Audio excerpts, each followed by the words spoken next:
በአማራ ክልል እየተካሄደ ያለው የምክክር አጀንዳ ማሰባሰብ ምዕራፍ ኢትዮጵያም እንደ ሀገር እንድትቀጥል የሚያስችሉ ሀሳቦችን በነጻነት የምንገልጽበት ሆኖ አግኝተነዋል ሲሉ የምክክሩ ተሳታፊዎች ተናገሩ።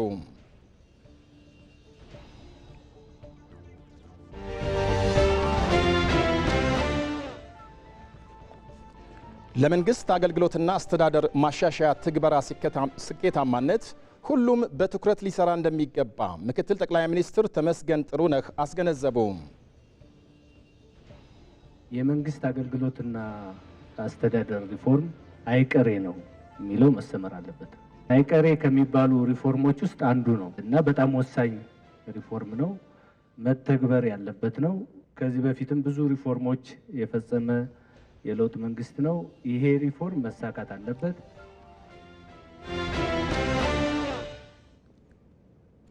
ኢቢሲ እያከናወነ ባለው የይዘት ለውጥ ከዓለም አቀፍ መገናኛ ብዙሃን ጋር መወዳደር ከሚችልበት ደረጃ ላይ ነው ሲሉ የኢትዮጵያ አየር ኃይል ዋና አዛዥ ሌተና ጀነራል ይልማ መርዳሳ ገለጹ።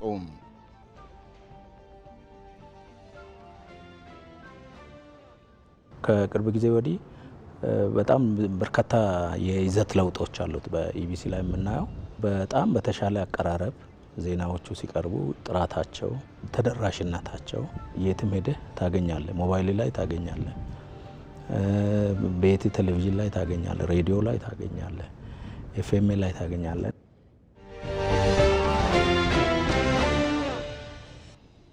አሜሪካም በኒውክሌር የጦር መሳሪያ ዙሪያ በቀጥታ ለመደራደር ያቀረበችውን ጥያቄ ኢራን ውድቅ አደረገች።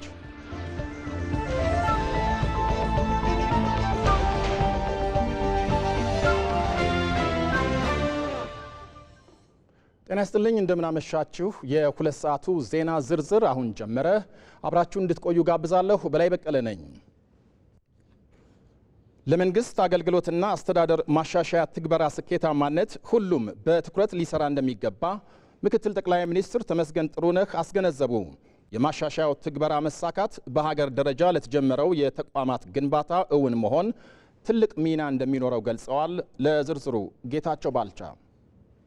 ልህቀት በሰው ተኮር አገልግሎት በሚል መሪ ሀሳብ ለ3 ቀናት ሲካሄድ የቆየው የፌዴራል ከፍተኛ የመንግስት አመራር አባላት ተሞክሮ ተኮር ስልጠና ተጠናቋል። የፌዴሪ ምክትል ጠቅላይ ሚኒስትር ተመስገን ጥሩነህ በዚህ ወቅት እንደገለጹት የመንግስት አገልግሎትና አስተዳደር ሪፎርም ትግበራ አይቀሬ ስለሆነ ለስኬታማነቱ ሁሉም ትኩረት ሊሰጥ ይገባል። የመንግስት አገልግሎት የተሳካ እንዲሆንም ሁሉም አመራር የበኩሉን ሚና ሊወጡ እንደሚገባም ገልጸው ሪፎርሙን ህዝብ፣ መንግስትና ሲቪል ሰርቪሱም በእጅጉ የሚፈልገው መሆኑን ተናግረዋል። የመንግስት አገልግሎትና አስተዳደር ሪፎርም አይቀሬ ነው የሚለው መሰመር አለበት። አይቀሬ ከሚባሉ ሪፎርሞች ውስጥ አንዱ ነው እና በጣም ወሳኝ ሪፎርም ነው፣ መተግበር ያለበት ነው። ከዚህ በፊትም ብዙ ሪፎርሞች የፈጸመ የለውጥ መንግስት ነው። ይሄ ሪፎርም መሳካት አለበት። ምክንያቱም የህዝብ ምሬት ያለበት ዘርፍ ነው የመንግስት የአገልግሎት አሰጣጥ። ስለዚህ ይሄ ሪፎርም አይቀሬ ነው የሚለውን ነገር መውሰድ ያስፈልጋል። ትኩረት ሰጠንም መስራት ያስፈልጋል። ህዝቡም በጣም በትኩረት የሚፈልገው ነው፣ አመራሩም የሚፈልገው ነው፣ ሲቪል ሰርቫንቱም የሚፈልገው ነው። ስለዚህ ሶስቱም የሚግባቡበት የመንግስት አገልግሎት የተሳካ እንዲሆን ማድረግ የዚህ አመራር በጣም ትልቅ አቴንሽን መሆን አለበት። የሪፎርሙ መሳካት በሀገር ደረጃ ለተጀመረው የተቋማት ግንባታ እውን መሆን ትልቅ ሚና እንደሚኖረውም ገልጸዋል። በመንግስትና ህዝብ መካከል ያለው ጥምረትም ውጤታማ እንዲሆን የሚያስችል መሆኑን ምክትል ጠቅላይ ሚኒስትሩ ጠቁመዋል። የተደራጀ የመንግስት ስርዓት ጅማሮ አለን። አሁን ይሄን የጀመርነውን ነገር ማጠናከር በጣም ያስፈልጋል። አገልጋዩም ተገልጋዩም አመራሩም ይሄን ጉዳይ በደንብ እንደ ትልቅ ክሬዲት መውሰድ ያስፈልጋል። ትልቅ ስራ ነው እየተሰራ ያለው በየሚኒስትር መስሪያ ቤቱ።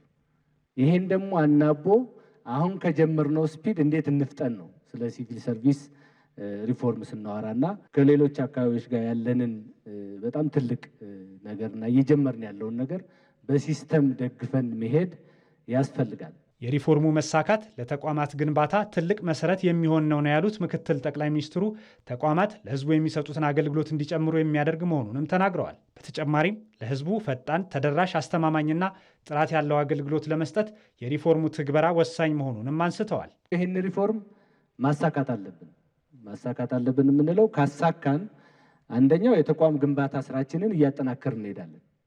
አንዱ የተቋም ግንባታ ስራ የምንለው ተቋማት በሚሰጡት አገልግሎት ምንም አይነት አገልግሎት ስንል ለህዝብ የምንሰጠውን አገልግሎት የሚጨምር ነው። ለህዝብ ማለት ተገልጋይ መጥቶ የሆነ አገልግሎት የሚያገኝበትን ብቻ ሳይሆን መሰረተ ልማት ግንባታ ላይ የተሰማሩ ካሉ፣ የጄኔሬሽን ግንባታ ላይ፣ የትምህርት እና ሌሎች የተሰማሩ ካሉ ለህዝብ የምንሰጣቸው አገልግሎቶች በጣም የተሳለጡ የተናበቡና ተደራሽ የሆኑ መሆን አለባቸው ነው። ስለዚህ ከተቋም ግንባታ አኳያ የምንፈልገው ይህን ሪፎርም በዚህ ጉዳይ ላይ ሲቪል ሰርቫንታችን ትልቅ አስተዋጽኦ ስላለው ነው። ተገልጋያችንን የማያማርር በጣም ተደራሽ የሆነ ፈጣን የሆነ እና ደግሞ ትራንስፓረንት የሆነ አገልግሎት መስጠት ስላለብን ነው።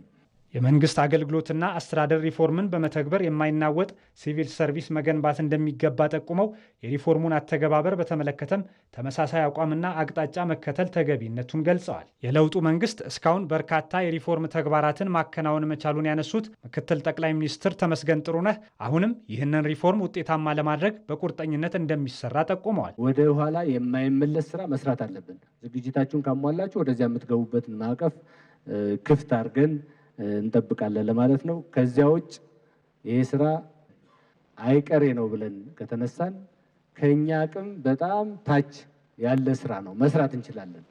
እያንዳንዱ ሰው ዴሊቨሪ ያርግ፣ ስራ እንስጠው፣ አቅም ይኑረው አገልግሎቱን ለመሸከም የሚለውን ነገር እንውሰድ። ሰራተኛችንን ማሰራት ግን እና ፕሮዳክቲቭ ማድረግ አለብን ነው አንዱ ትልቁ የሪፎርሙ አካል እና አገልግሎት መስጠት ያስፈልጋል የሚል ነው። የመንግስት አገልግሎትና አስተዳደር ሪፎርምን የጀመሩ ተቋማት መኖራቸውና ሌሎች ወደ ተግባር ሲገቡ አርአያ የሚሆኑ ልምዶች እንደሚገኝባቸውም ተጠቁሟል። ዘገባው የኢትዮጵያ ዜና አገልግሎት ነው።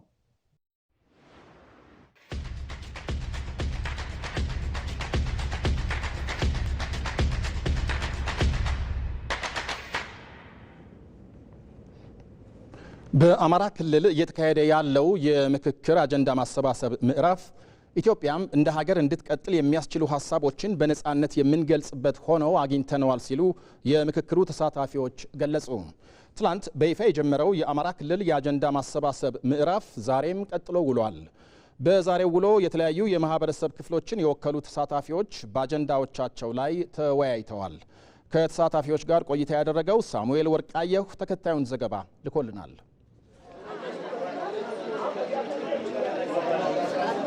በትናንትናው ዕለት የጀመረው የአማራ ክልል የምክክር ኮሚሽን የአጀንዳ ማሰባሰብ ምዕራፍ በዛሬው ዕለትም ከተለያዩ የማህበረሰብ ክፍሎችን የወከሉ ተወካዮች የተለያዩ አጀንዳዎች ዙሪያ እየተወያዩና በአጀንዳዎች ዙሪያ እየመከሩ ይገኛሉ። እኛም የተለያዩ የማህበረሰብ ክፍሎችን በዛሬው ውሎ ምን ይመስላል የሚለውን ጠይቀናል። የተለያዩ ተወካዮችን እያነጋገርን ቆይታ የምናደርግ ይሆናል። እዚህ ጋር እንግዲህ እንደምንመለከታቸው የተለያዩ ወጣቶች ከተለያዩ አካባቢዎች የተውጣጡ ወጣቶች በተለይም እንደ ሀገር ወይም እንደ ክልል ያዋጣሉ፣ ያሻግራሉ፣ አለመግባባቶችንም ይፈታሉ የሚሏቸውን የተለያዩ አጀንዳዎችን እያወጣጡና እየተወያዩ አግኝተናቸዋል። ወጣቶችንም ሀሳባቸውን ተጋርተናል። ወደ እናንተ እናድርስ። ከጠበቅነው በላይ ነው። በዚህ በአጀንዳ ማሰባሰቡ ላይ እየተሳተፍን ያለን ሁሉም የያዘውን አቅጣጫ ምንም ሳይሸማቀቅ ሳይፈራ ምንም ያመጣውን አጀንዳ በግልጽ እየተወያየን ያለን በምንም ችግር የለበትም። በቃ በነጻነት ነው እየተናገረ ያለ የሀገሪቱን ችግር መፍቻ ቁልፍ የሀገራዊ ምክክር ኮሚሽን ነው ብለን በማመን ወጣቶች በግልጽና እየተወያየን ነው። በነገራችን ላይ በክልሉ እየተካሄደ የሚገኘው የምክክር ኮሚሽን የአጀንዳ ማሰባሰብ ምዕራፍ አሳታፊና አካታች ከመሆን አኳያ በጥሩ ሁኔታ ተመልክተነዋል። ከዚህ እንደምንመለከታቸው ደግሞ የእድር አባላትን ይዟል። ከተለያዩ አካባቢዎች የተውጣጡ የእድር አባላት እንዲሁ ለሀገር ይጠቅማሉ ያሉ አጀንዳዎችን እያሰባሰቡ አግኝተናቸዋል። ውይይቱ በጣም ጠቃሚ ነው። ብዙ ሁሉንም ማህበረሰብ ያካተተ ነው። መነሳት የሚገባቸው ሀገራዊ ጉዳዮች እየተነሱ ነው። እንደ ክልልም ማንሳት የሚገባንን ከተለያዩ ቦታ እየተነሳ ነው ያለው። እኔ ያለሁበት ቡድናይም በጣም ብዙ ነገሮችን በቃ የነበርንበትን ማህበራዊ እሴቶች መልሰን ለማምጣት ሀገራችንም እንደ ሀገር ኢትዮጵያ የምትለውንን በጣም የምንወዳትን ሀገር እንደነበረች ለማስቀጠልና ወደፊትም ደግሞ የተሻለች ኢትዮጵያን ለማምጣት እየተወያየ ነው። ሴቶች በአንድ ሀገር አንድነትን ለመፍጠር ብሎም ሰላምን ለማስፈን ሚናቸው ከፍተኛ መሆኑ ይጠቀሳል። እንግዲህ እነዚህ የምንመለከታቸው ሴቶችም በተለይ በምክክር ኮሚሽኑ ተገኝተው ሀሳባቸውን እያወጣጡና አጀንዳቸው ጋር እየተወያዩም አግኝተናቸዋል። ከጧት እስካሁን ድረስ እየተሳተፍን ያለን በመወያየት በመመካከር ይሄኛው ይሻላል የትኛው ይሻላል እያልን እየተመካከርን ነው። በአማራ ክልል እየተካሄደ በሚገኘው የአጀንዳ ማሰባሰብ ምዕራፍም ታዲያ እነዚህን ለአብነት አነሳን እንጂ ሌሎች በርካታ የማህበረሰብ ክፍሎችን የወከሉ ውይይት እያደረጉም ይገኛል። ይህ ምክክር በተለይ እንደ ክልል ብሎም እንደ ሀገር አላግባባና ልዩነቶችን የሚፈጥሩ ነገሮችን በመፍታቱ ረገድ የማይተካ ሚና ይጫወታል ብለው እንደሚጠብቁም ሀሳባቸውን አጋርተውናል። ህዝብ የህብረተሰብ ተኮር ያሳተፈ ስለሆነ በጣም ለውጥ ይመጣል ብለን እናስባለን። ምክንያቱም ከሁሉም ነው የወጣ ከወጣቱም ከሀገር ከነጋዴው ከሁሉም ማህበረሰብ የተወጣጣ አጀንዳ ስለሆነ ይህን በትክክለኝነት ተፈጽሞ ሰላም ይረጋገጣል ተስፋ አለኝ። በውይይት የማይፈታ ነገር የለም። በጦርነት ወይ በግጭት የመጣ ሰላም አይተን አናውቅም በዚህ እድሜያችን እና በዚህ እናምንበታለን። አሁንም መፈታት ያሉ ችግሮች ምን እንደሆኑ ያው ሽማግሌዎችም የሃይማኖት መሪዎችም አምነንበት ውይይት እያካሄድን እና ወደፊት ይሄ ውይይት ጥሩ ውጤት ያገኛል። እንደ ባህልም ሆኖ እንደ ህግም ሆኖ ወደፊት አገሪቷን በሰላም ያራምዳል የሚል ግምት አለ። የአማራ ክልል አጀንዳ ማሰባሰብ የምክክር ምዕራፍ ዛሬም ቀጥሎ ተካሂዷል። ከዚሁ ጋር በተገናኘ ተጨማሪ ማብራሪያ ሊሰጡን የሀገራዊ ምክክር ኮሚሽነር ዶክተር ዮናስ አዳዬ ከኢቢሲ ባህር ዳር ስቱዲዮ በቀጥታ መስመራችን ላይ ይገኛሉ። ዶክተር ዮናስ በቅድሚያ አመሰግናለሁ። በአማራ ክልል የአጀንዳ ማሰባሰብ ምዕራፍ የእስካሁኑ ሂደት ምን ይመስላል? የእስካሁን ሂደት 5 እና እንደዚሁም በተለያዩ ማህበረሰብ ክፍሎች ተከፋፍለው ማለትም በደሴ፣ በጎንደር፣ በደብረ ብርሃን፣ ባህር ዳር እና እንደዚሁም ደግሞ ከሀገር ውስጥ ተፈናቃዮች እንደዚሁ ሰብሰብ ብለው በየግሩፓቸው ወይም ቡድናቸው ሆነው እጅግ በነቃ ሁኔታ ማንንም ሳይፈሩ በሚገባ ለሀገራችን መሰረታዊ ችግሮች ምክንያቶች ናቸው ብለው ያመኗቸውን በደንብ የተወያዩ እንደነበር እዛው እየዞርኩ ሳይ ነበር። ከዛሬ እስከ ማክሰኞ ድረስ የሚካሄደው ደግሞ የማህበረሰብ ክፍሎች ናቸው።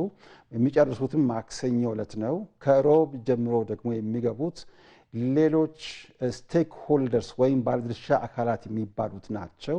እነዚህ ትላንት አንድ ላይ እስከ 6000 የሚደርሱት የጀመሩት ቅድም እንዳልኩት ከማህበረሰብ የተውጣጡ 10 የማህበረሰብ ክፍሎች ናቸው እና እነሱ 2 ስራዎችን በዋናነት ሶስተኛውን በኋላ ይጨምራለሁ።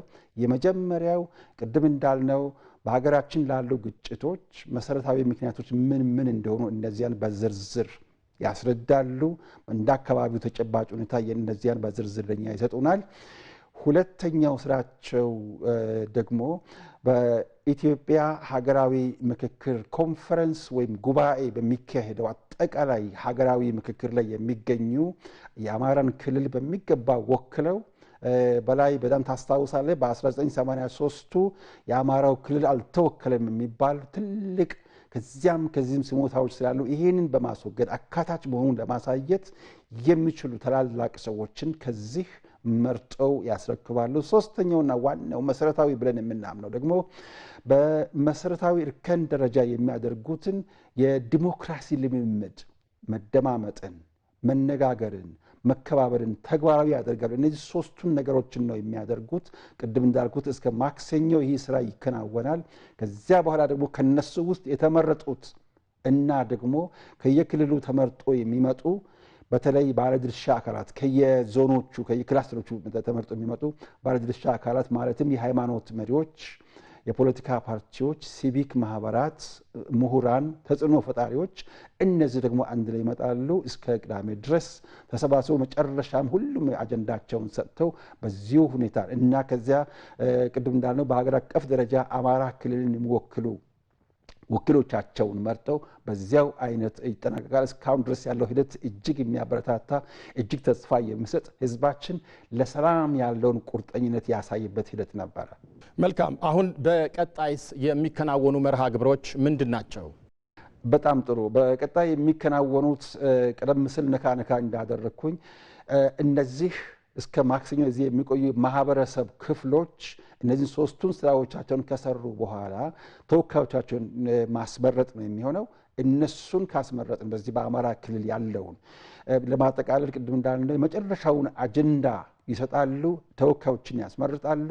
አጠቃላይ በሀገራዊ ምክክር በፌደራል ደረጃ ያሉ ማህበራት እና ተቋማት አጀንዳቸውን ይሰጣሉ፣ የነሱን ማሰባሰብ።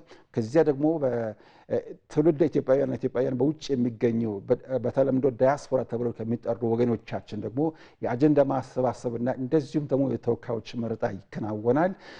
ፈጣሪ ቢፈቅድና ብንኖር እንደ አምላክ ፈቃድ ደግሞ ትግራይም ክልል እንደዚህ ሁኔታዎች እየተመቻቹ ይሄዳሉ ብለን እናስባለን።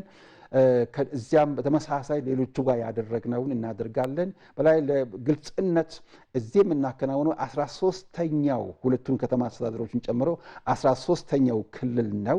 ስለዚህ የመጨረሻውን 14 የሚሆነው ትግራይ ነው የሚሆነው። እንግዲህ የሚቀጥሉት የስራ አካሄዶቻችን ባጭሩ እነዚህን የሚመስሉ ናቸው። መልካም። የሀገራዊ ምክክር ኮሚሽነር ዶክተር ዮናስ አዳዬ ስለሰጡን ማብራሪያ አመሰግናለሁ። መልካም ምሽት እመኛለሁ። እኔም አመሰግናለሁ። ሰላም።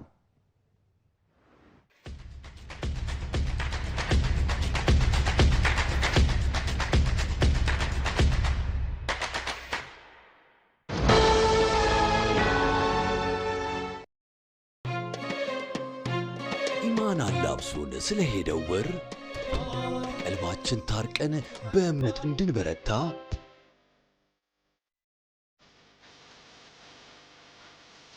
የወደፊቱ ጉዟችንም በደስታ የተቃኘ እንዲሆን መተማመናችን ችሮታው በማያልቅበት በእርሱ በአላህ ነው።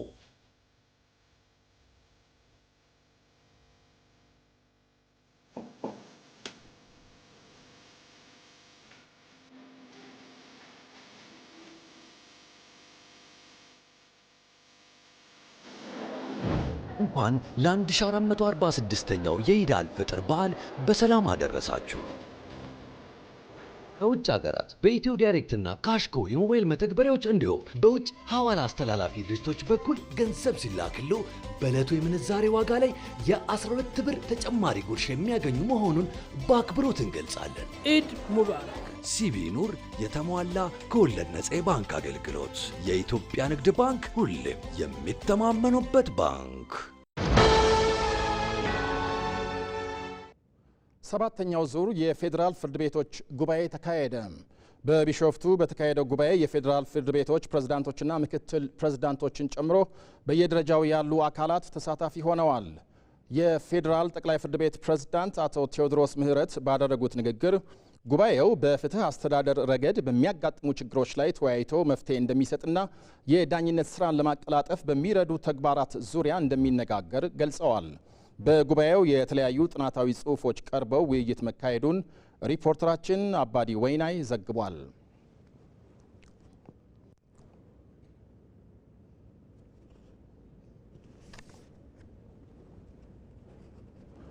ኢቢሲ እያከናወነ ባለው የአደረጃጀትና የይዘት ለውጥ ከዓለም አቀፍ መገናኛ ብዙሃን ጋር መወዳደር ከሚችልበት ደረጃ ላይ ነው ሲሉ የኢትዮጵያ አየር ኃይል ዋና አዛዥ ሌተናንት ጀነራል ይልማ መርዳሳ ገለጹ። የኢትዮጵያ አየር ኃይል ዋና አዛዥ ሌተናንት ጀነራል ይልማ መርዳሳ ኢቢሲን ጎብኝተዋል። በጉብኝታቸው ወቅት ኢቢሲ እያደረገ ያለው የይዘት ለውጥ ብዝሃነትን ለማስተናገድ እድል የፈጠረ ነው ብለዋል። ለዝርዝሩ ሳምሶን በላይ። የኢትዮጵያ አየር ኃይል ዋና አዛዥ ሌተናል ጄኔራል ይልማ መርዳሳ ኢቢሲን ጎብኝተዋል። ዋና አዛዡ በጉብኝታቸው ወቅት ኢቢሲ በአጭር ጊዜ ፈጣን ለውጥ ማምጣት የቻለ ተቋም መሆኑን ገልጸዋል። አክለውም ኢቢሲ እያከናወናቸው ባሉ ለውጦች ለሌሎች ተቋማትም አርአያ መሆን የሚችል ተቋም ነው ብለዋል። ከተመሰረተበት ጀምሮ አሁን ሳየው በጣም በፈጣን በቴክኖሎጂ ራሱን እያሳደገ በሰው ኃይል ራሱን እያበቃ ያለ ተቋም መሆኑን ተረድቻለሁ። እሱ ብቻ ሳይሆን አጠቃላይ ሆሊስቲክ ለሌላ ተቋም ምሳሌ በሚሆን ነው በዚህ ግቢ ውስጥ ያየሁት። በግሪን ሌጋሲ በተለያዩ ፈጠራ ስራዎች አካባቢን በማሳመር በአረንጓዴ አሻራ እና እነኚህን ስታየው በጣም ፈጣን እና መሰረታዊ ለውጥ ሂደት ውስጥ ያለ ተቋም መሆኑን ተረድቻለሁ። ኢቢሲ ካከናወናቸው ለውጦች መካከል የይዘት ለውጥና ተደራሽነቱን ማስፋት የሚሉት ጉዳዮች ተቋሙ ልቆ እንዲታይ ያደረጉ ናቸው ሲሉም ገልጸዋል።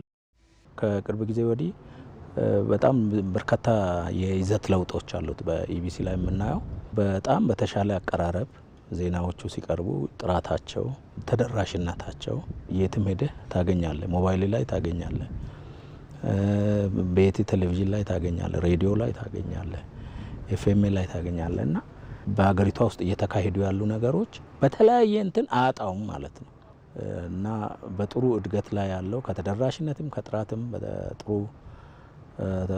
እድገት ላይ ያለ ተቋም መሆኑን ነው የተረዳሁት። ይህ ሀሶስታ ነው። ሀሳብ ሀብትና ሀገር በሚል ርዕስ በየሳምንቱ እየተዘጋጀ የሚቀርብ የኢትዮጵያ ቴሌቪዥን መርሃ ግብር ነው። ታዲያ እነዚህ ሁሉ ለውጦችና ስኬቶች ተቋሙ ከአፍሪካ ባሻገር በዓለም አቀፍ ደረጃ ካሉ ሚዲያዎች ጋር የሚነጻጸር አቋም እንዲኖረው አስችሎታል ነው ያሉት። በእርግጠኝነት መናገር የሚቻለው አሁን እየተገነባ ያለው እንትን ይቅርና አፍሪካ ይቅርና በጣም ትላልቅ የሚባሉ ሚዲያዎች እንደነ አልጀዚራ እንደነ ቢቢሲ ያሉትም ከነሱ ጋር የሚወዳደር ብዬ ነው የማስበው ነው። ምክንያቱም እያየን ያለ ነው የዜና አቀራረብ፣ የመዝናኛው ሁሉ ነገር በዚህ ነው የሚቀራው የምትለው ነገር አይደለም። ይሄ ስታንዳርዱ በጣም ከፍ ያለ ዓለም አቀፍ ስታንዳርድ እንደሆነ ግን ማየት ይቻላል። አሁን ከሚሰሩ ከተደረጉ ከጎበኛዋቸው ዓለም አቀፋዊ ስታንዳርድ ያለው ሚዲያ መሆኑን ነው ማስቀመጥ የሚቻለው። የኢትዮጵያ አየር ኃይል ዋና አዛዥ ሌተናል ጄኔራል ይልማ መርዳሳ ኢቢሲና የኢትዮጵያ አየር ኃይል በተለያዩ ዘርፎች በጋራ እየሰሩ እንደሚገኙ ጠቅሰዋል። በቀጣይም የኢትዮጵያ አየር ኃይልና ኢቢሲ ያላቸውን የስራ ግንኙነት አጠናክረን እንቀጥላለን ብለዋል። እያንዳንዱን እንትን በጣም በሰነድ ቁጭ ብሏል። አየር ኃይል ላይም እንደዚህ አይነት በጣም ረጅም ታሪክ እንትን አለና እንዴት አድርገን ይሄንን ለሚቀጥለው ትውልድ ሰነደን እናስቀምጣለን በሚል ስራ አብረን ጀምረናል። ይሄ ተጠናክሮ ይቀጥላል። ኢቢሲ በጣም በህዝብ ዘንድ ተመራጭ እና ተደማጭ የሆነ ቻናል እና ሚዲያ ስለሆነ እዛው እንዳለ የሀገር ተቋምንም የማስተዋወቅ የሀገር ተቋምንም አብሮ ገጽታ የመገንባት ስራ ይኖራል እና ካሁን በፊትም አልተለየንም። ካሁን በኋላ ደግሞ በጣም በተጠናከረ ሁኔታ አብረን እንቀጥላለን የሚል እምነት አለኝ። ኢቢሲ ከዚህ ቀደም በቀጥታ ላስተላለፈው የአየር ኃይል ሁነቶች የኢትዮጵያ አየር ኃይል ዋና አዛዥ ሌተናል ጄኔራል ይልማ መርዳሳ ምስጋናቸውን አቅርበዋል።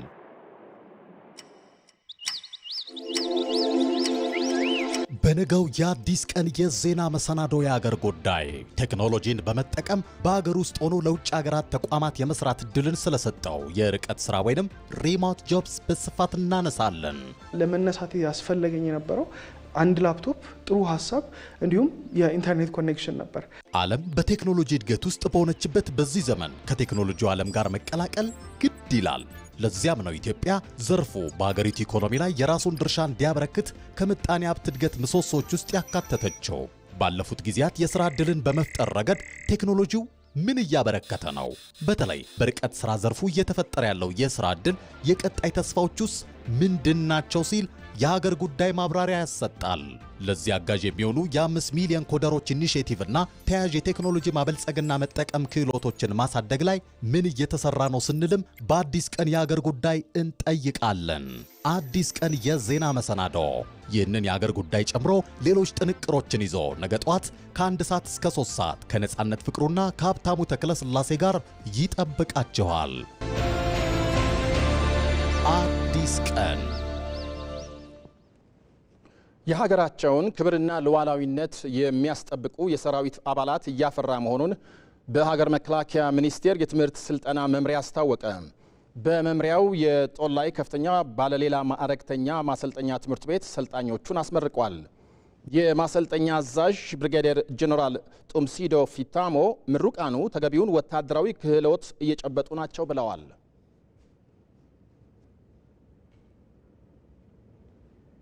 በማሰልጠኛ ትምህርት ቤታችን የተሰጠውን ልዩ ልዩ ወታደራዊ ስልጠናዎች በተቀመጠው ስርዓተ ትምህርት መሰረት በማሰልጠን በየተሰጣቸው የትምህርት አይነቶች በአስተሳሰብ፣ በእውቀት፣ በክህሎትና በችሎታ ጥሩ የሆነ ወታደራዊ ብቃት የጨበጡ መሆናቸውን በሰራዊት ስነ ልቦና ትምህርት የተለያዩ የግንባታ ትምህርቶችን የተለያዩ የውጊያ አካል ብቃት በተለያዩ የመሬት ገጾች በተኩስ ስልጠና በቀላል መሳሪያ በተለያዩ የውጤት ርቀት የተኩስ ስልጠና የወሰዱን ሲሆን በዚህ የተሻለ ውጤት ማስመዝገብ ችሏል።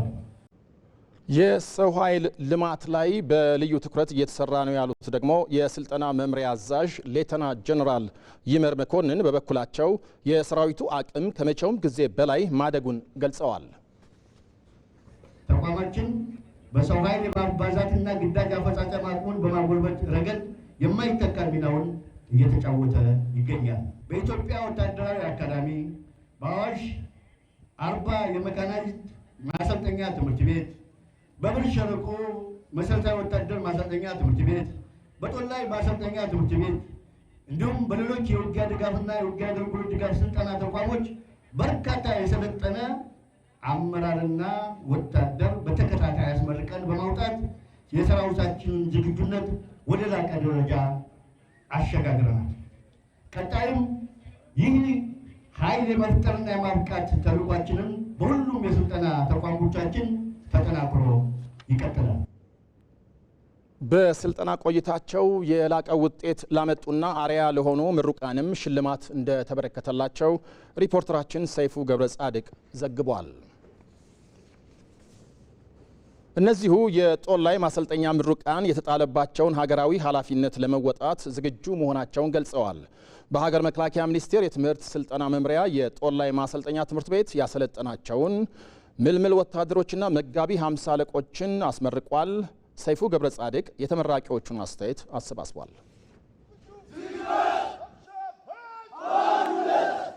ጥሩ አቅም እንድንፈጠር አድርጎናል።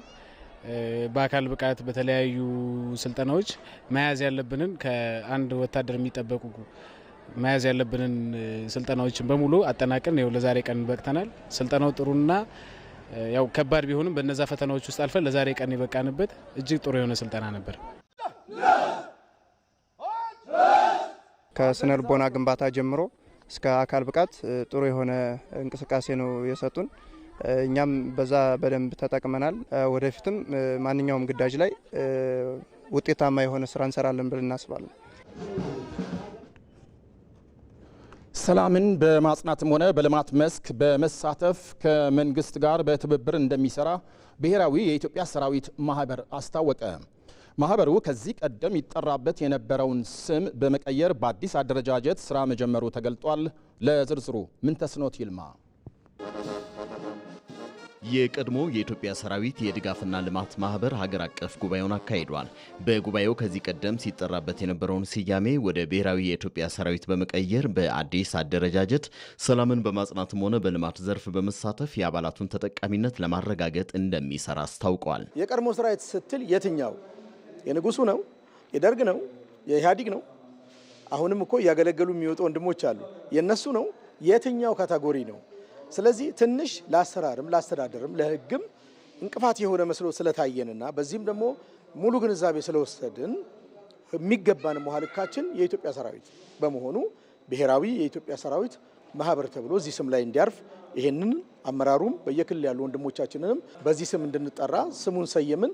ዛሬ ጉባኤው አጽድቆት ከዚህ በኋላ ፕሮሰስ ያደርጋል ማለት ነው። የሰራዊቱ አባላት ኢትዮጵያን በሚመጥን መልኩ ተደራጅተው ወደ ስራ መግባታቸው የሚበረታታ በመሆኑ ለሀገር የከፈሉትን መስዋዕትነት ታሳቢ ባደረገ መልኩ ድጋፍ ሊደረግላቸው ይገባል ተብሏል። ይሄ ሁለገብ ድጋፍ የሚሰጠው የፖለቲካ ድጋፍ፣ የኢኮኖሚ ድጋፍ፣ ማህበራዊ ድጋፍ በሁሉ መስኩ ሊደገፍ የሚገባው ጉዳይ ነው። ምክንያቱም የአንድ መንግስት ትልቁ ተልእኮ የሀገርን ሉዓላዊነት መጠበቅ ነው።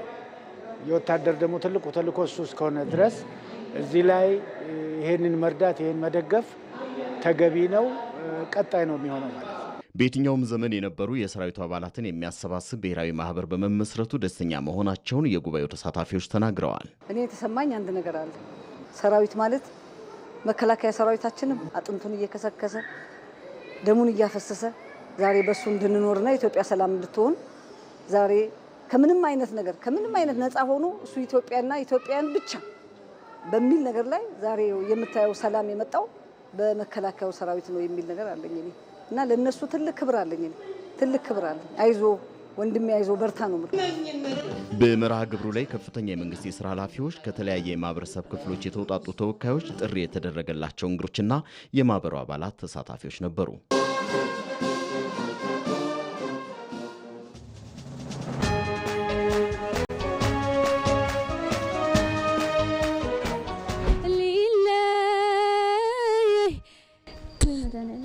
በቃ ችግር የለም አትጨነቂ።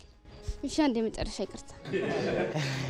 ኧረ እንዴት ነው በሉ ኧረ እንዴት ነው ቆረጠለት ወይስ ኧረ እንዴት ነው ስንገበገብ ስናፍቀው አይ የዘገየው የኔስ ነገር እንዴት እንዴት አይ ሆኖ ታየው።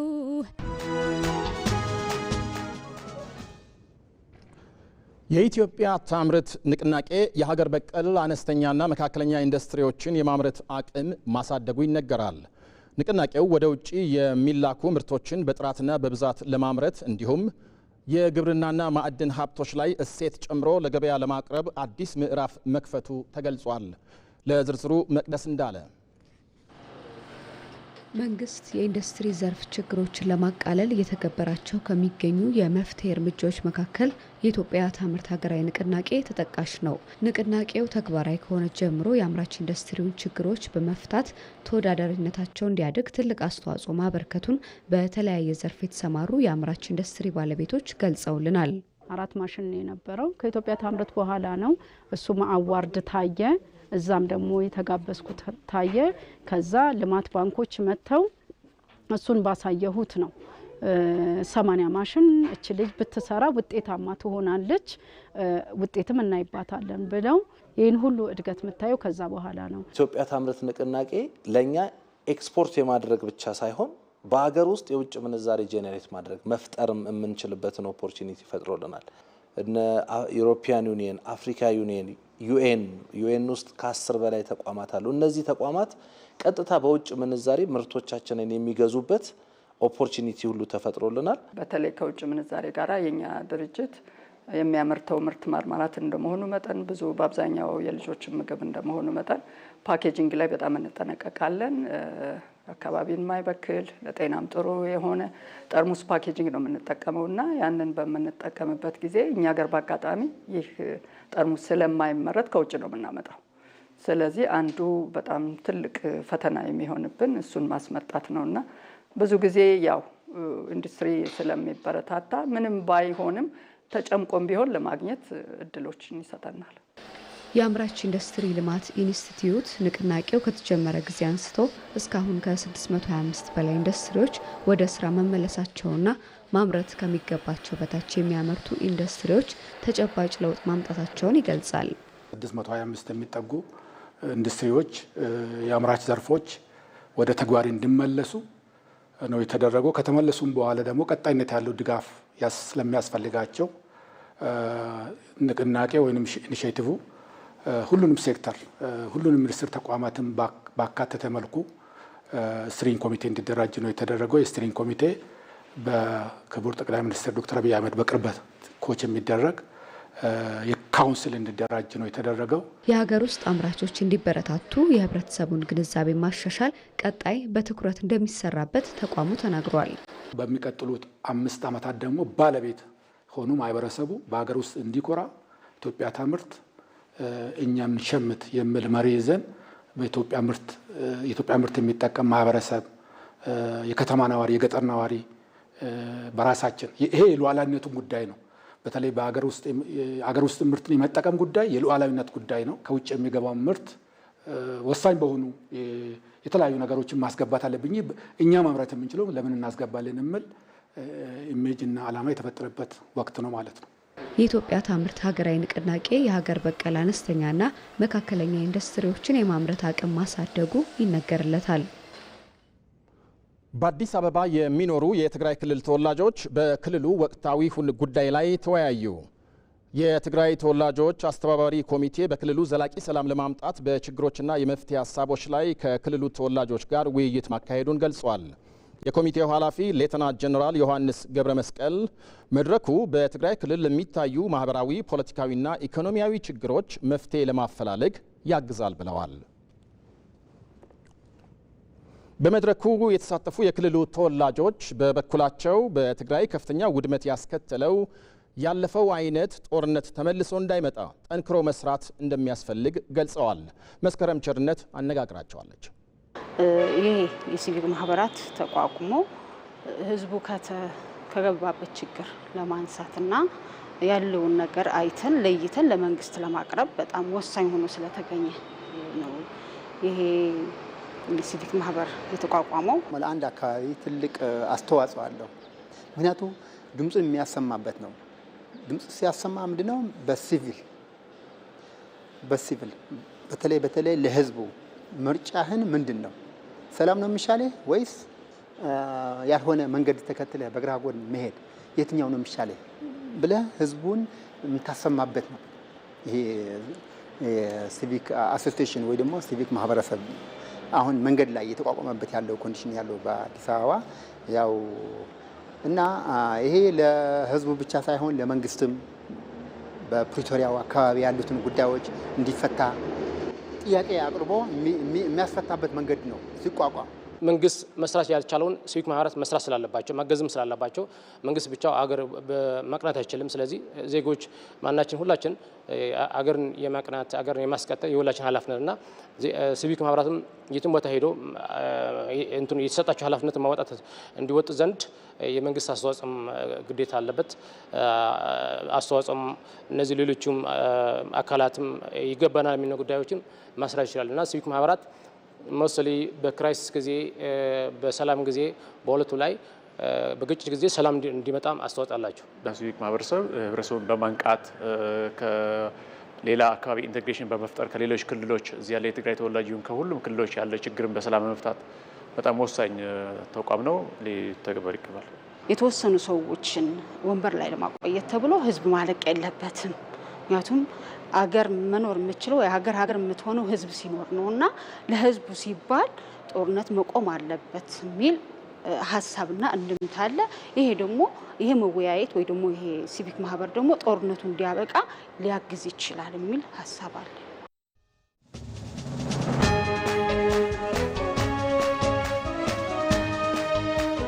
እኔ ራፕ ነኝ። ትንፋሽ ሳይቋረጥ ነው የመጣው። በማል ትወድቃለህ። ሄይ ሄይ ቀሽት ሹሩ ቤቶ ሞቲ ሆነ ጃካ በጀምቱን ተላ እጄ ግቴ ኩማ አመለቀ ቤቲ ቶልቱ ዋኑንቱማ ለማን የዘፈንከው? ምኑ የጻፍኩ ግጥሙ ካንተ ህይወት ጋር ግጥሙ እኔ እዚህ ውስጥ አለ።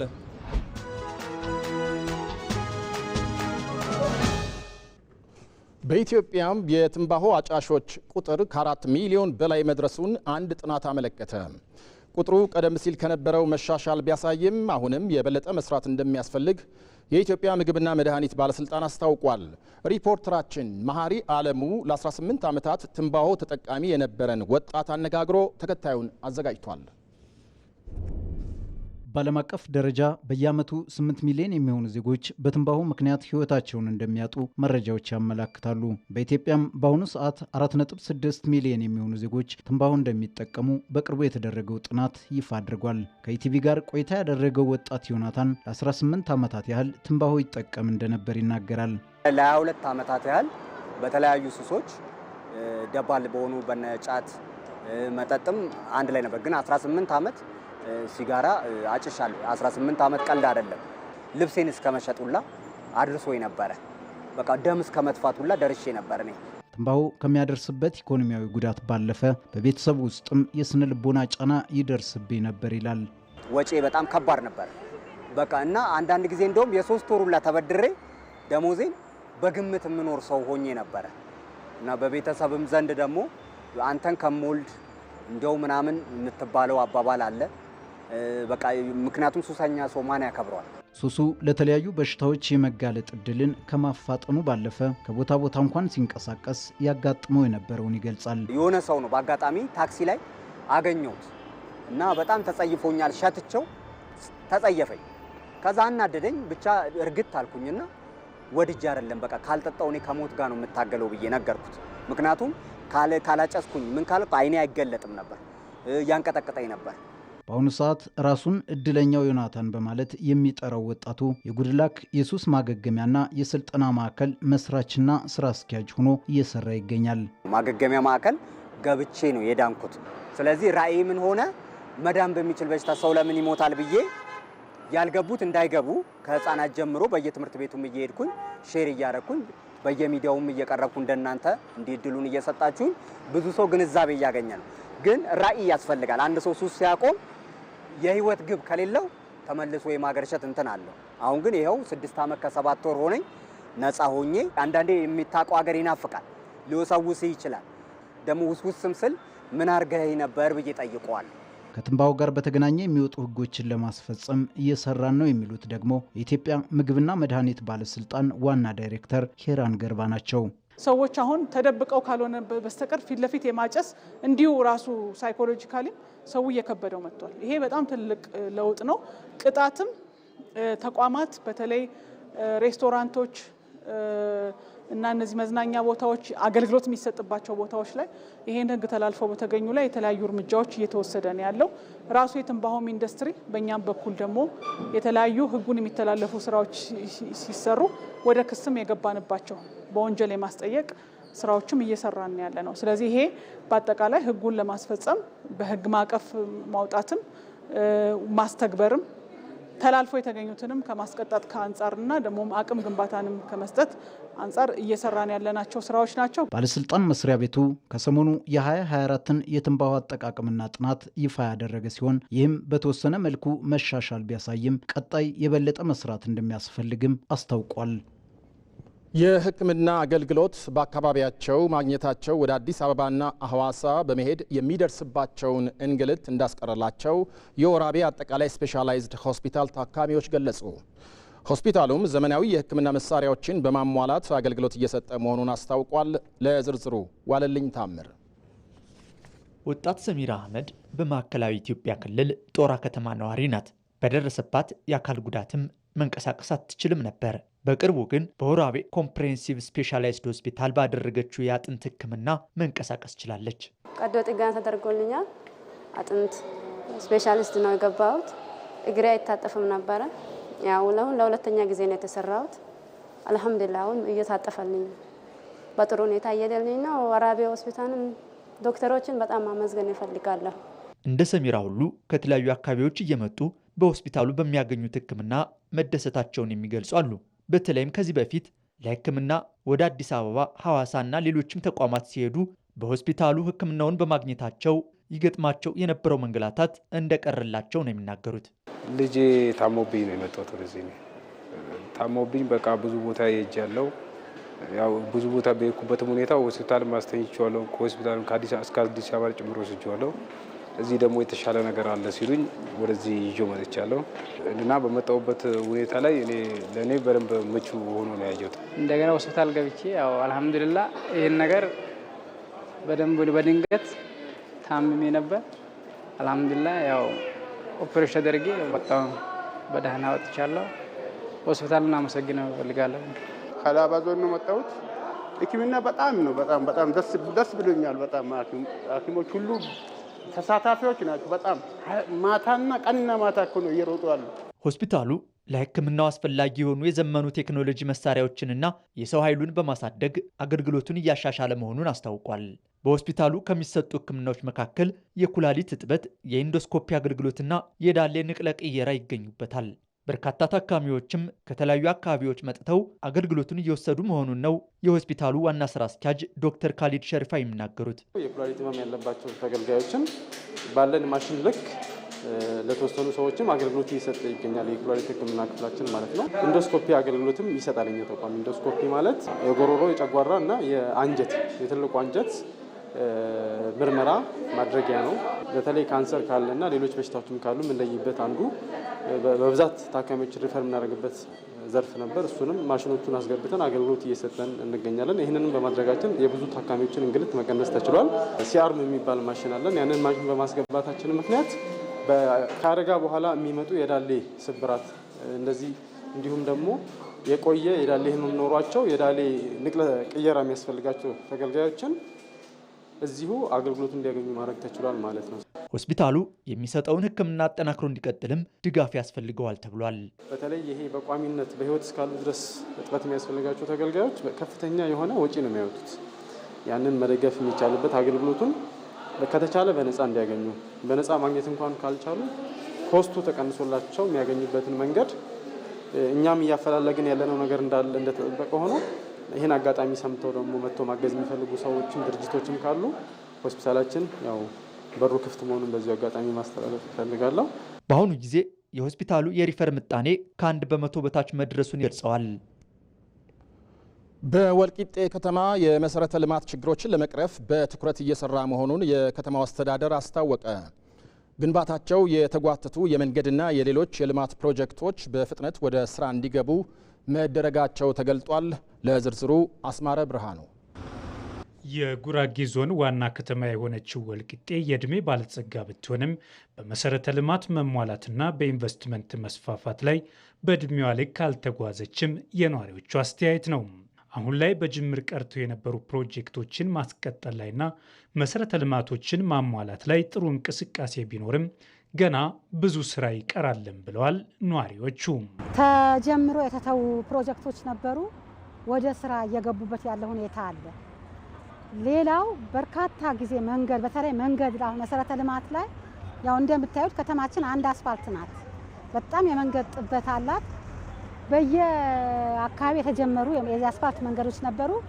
የክልሉ መንግስት ደግፎ የዞኑ መንግስት የከተማው መንግስት በመተባበር የአስፋልት ከጀርባ ያለው ተጀምሯል። አንዱ ማህበረሰቡ በርካታ ጊዜ በርካታ ጥያቄ ይጠይቃል። ግን ከተማ መልማት ባለባት ልክ አልለማችም። ይሄው እያያቸዋቸው ነው። ሆቴሎችም አሁን በአሁኑ ሰዓት በጣም መነቃቃት ላይ ናቸው። የቆሙ ኢንዱስትሪዎች፣ የቆሙ ህንፃዎች ጅምር እንቅስቃሴ እያደረጉ ነው። አሁን የአስፋልት ስራ እየተሰራ ነው። ውስጥ ለውስጥ የኮሪደር ስራ እየተሰራ ነው። ይህንን ሊመጥን የሚችሉ ስራዎች ሲሰሩ ኃይል ይፈልጋል። ይህንን ሊመጥን የሚችል ኢንፍራስትራክቸር ከማሟላት አንጻር ግን ይቀራል። የወልቂጤ ከተማ አስተዳደር ከንቲባ ሙራድ ከድር የህዝብ ቅሬታ ሲነሳባቸው የቆዩ የቆሙ ፕሮጀክቶችን ለማስቀጠልና ኢንቨስትመንትን ይበልጥ ለመሳብ አስተዳደራዊ ችግሮችን ለመፍታት በትኩረት መሰራቱን ገልጸዋል።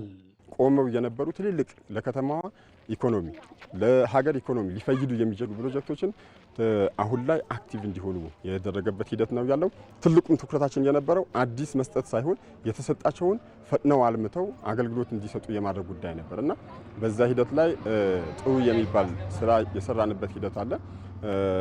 አብዛኞቹም እንቅስቃሴ ላይ ካያችሁ ትልልቅ ሆቴሎች፣ ሞሎች እንደዚሁም ኢንዱስትሪዎች እነዚህ በጥሩ ሁኔታ ስራ ላይ እንዲገቡ ያደረግንበት በጥሩ እንቅስቃሴ ላይ ያሉበት ሂደት አለ ማለት ነው። በዚህም ከፍተኛ የህዝብ ቅሬታን ሲያስነሱ የነበሩ የተጓተቱ ፕሮጀክቶች አሁን ላይ ጥሩ የሚባል እንቅስቃሴ እንዲጀምሩ መደረጉንም ከንቲባው ሙራድ ከድር ተናግረዋል። ይሄ የምታዩት ከሰጎማ እስከ ገብርኤል ያለው መንገድ ወደ 1.21 ኪሎ ሜትር የሚሆን መንገድ ነው። በ150 ሚሊዮን ብር ከዚህ ቀደም ተጀምሮ ግን ደግሞ በእንጥልጥል የነበረ አሁን ላይ አክቲቭ ሆኖ በዚህ ደረጃ ላይ የደረሰበት ሁኔታ ነው ያለው። ሌላኛው ቄራ ነው። ከፍተኛ እርድ ማስተናገድ የሚችል እንደዚሁም የኤክስፖርት ስታንዳርድ ያለው ቄራ ነው። ከ180 ሚሊዮን ብር በላይ የሆነ በጀት ተይዞለት እየተሰራ ያለ ፕሮጀክት ነው። የተጀመረው ረዥም ጊዜ ነው፣ ግን ደግሞ ተንጠልጥሎ ቀርቶ የነበረበት በየመድረኩ የህዝባችን ጥያቄ ሆኖ የቆየ የነበረ ፕሮጀክት ነው። አሁን ላይ አክቲቭ በማድረግ በጣም በጥሩ ሁኔታ በአጭር ጊዜ ውስጥ ተጠናቆ ወደ ጣራ ማልበስ ደረጃ ነው የደረሰው። ከዛ ባሻገር የኮሪደር ልማት ስራ ነው። የኮሪደር ልማት በከተማችን 25 ኪሎ ሜትር ለመስራት እቅድ አቅደን ወደ ተግባር የገባንበት ሂደት አለ። በዚህ ዙር 70% ወይም የእቅዱ 17.5 ኪሎ ሜትር በዚህ ዙር ለመስራት ኦልሞስት ስራው የተጀመረበት ሂደት አለ። ከ400 ሚሊዮን ብር በላይ የሚፈጅ ፕሮጀክት ነው ይሄም ፕሮጀክት። በወልቂጤ ከተማ ካለው ጸጋ አንጻር በከተማ አሁንም እየተሰራ ያለው የልማት እንቅስቃሴ አጥጋቢ አለመሆኑንም የከተማ አስተዳደሩ አስታውቋል። አቢሲኒያ ባንክ በያዝነው የበጀት ዓመት የውጭ ምንዛሪ ጥያቄ ላቀረቡ ደንበኞቹ ወደ 350 ሚሊዮን የአሜሪካ ዶላር ማቅረቡን አስታውቋል። ባንኩ የውጭ ምንዛሪ እጥረትን ለመፍታትና የገቢ ንግድን ለመደገፍ የበኩሉን አስተዋጽኦ እያደረገ እንደሚገኝ ገልጿል። በዚህ መሰረት በበጀት ዓመቱ ባንኩ ለደንበኞቹ በጠቅላላው 350 ሚሊዮን የሚጠጋ የአሜሪካ ዶላር አቅርቤያለሁ ብሏል። በቀጣይም የውጭ ምንዛሪ ሀብቱን ከሀገራዊ የኢኮኖሚ ፖሊሲ ጋር በማጣጣም የደንበኞቹን ፍላጎት ለማሟላት ከፍተኛ ጥረት እንደሚያደርግ አመልክቷል። አሜሪካ በኒውክሌር የጦር መሳሪያ ዙሪያ በቀጥታ ለመደራደር ያቀረበችውን ጥያቄ ኢራን ውድቅ አደረገች። የአሜሪካው ፕሬዝዳንት ዶናልድ ትራምፕ በኒውክሌር ጦር መሳሪያ ዙሪያ ፊት ለፊት ለመደራደር ፍላጎት እንዳላቸው ለኢራኑ መንፈሳዊ መሪ አያቶላህ አሊ ካማኒ ደብዳቤ መጻፋቸው ይታወሳል። የኢራኑ ውጭ ጉዳይ ሚኒስትር የአሜሪካንን የድርድር ጥያቄ ትርጉም የለሽ ሲሉ ውድቅ አድርገውታል። ኢራን በቀጥታ ከአሜሪካ ጋር ብቻ ሳይሆን ሌሎች ሀገራትም በድርድሩ እንዲካፈሉ ትሻለች። የምሽቱ ዜና በዚሁ አበቃ። በላይ በቀለ ነኝ። መልካም ምሽት።